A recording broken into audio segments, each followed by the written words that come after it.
വിശുദ്ധ മത്തായിയുടെ സുവിശേഷം 4-ാം അധ്യായം 1 മുതൽ 11 വരെയുള്ള തിരുവചനങ്ങൾ. മരുഭൂമിയിലെ പരീക്ഷ. അനന്തരം പിശാചിനാൽ പരീക്ഷിക്കപ്പെടുന്നതിന് യേശുവിനെ ആത്മാവ് മരുഭൂമിയിലേക്ക് നയിച്ചു. യേശു 40 ദിനരാത്രങ്ങൾ ഉപവസിച്ചു. അപ്പോൾ അവന് വിശന്നു. പ്രലോഭകൻ അവനെ സമീപിച്ചു പറഞ്ഞു, നീ ദൈവപുത്രനാണെങ്കിൽ ഈ കല്ലുകൾ അപ്പമാകാൻ പറയുക.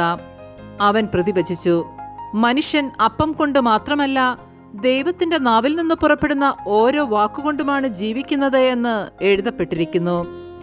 അനന്തരം പിശാച് അവനെ വിശുദ്ധ നഗരത്തിലേക്ക് കൂട്ടിക്കൊണ്ടുപോയി ദേവാലയത്തിന്റെ അഗ്രത്തിൽ കയറ്റി നിർത്തിയിട്ട് പറഞ്ഞു, നീ ദൈവപുത്രനാണെങ്കിൽ താഴേക്ക് ചാടുക.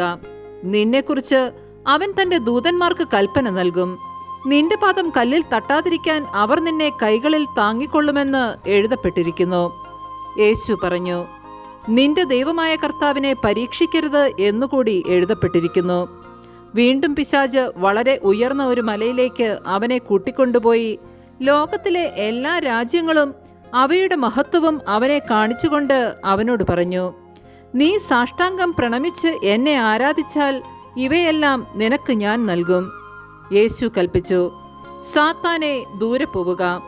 എന്തെന്നാൽ നിന്റെ ദൈവമായ കർത്താവിനെ ആരാധിക്കണം, അവിടുത്തെ മാത്രമേ പൂജിക്കാവൂ എന്ന് എഴുതപ്പെട്ടിരിക്കുന്നു. അപ്പോൾ പിശാച് അവനെ വിട്ടുപോയി. ദൈവദൂതന്മാർ അടുത്തുവന്ന് അവനെ ശുശ്രൂഷിച്ചു. നമ്മുടെ കർത്താവായ മിശിഹായ്ക്ക് സ്തുതി.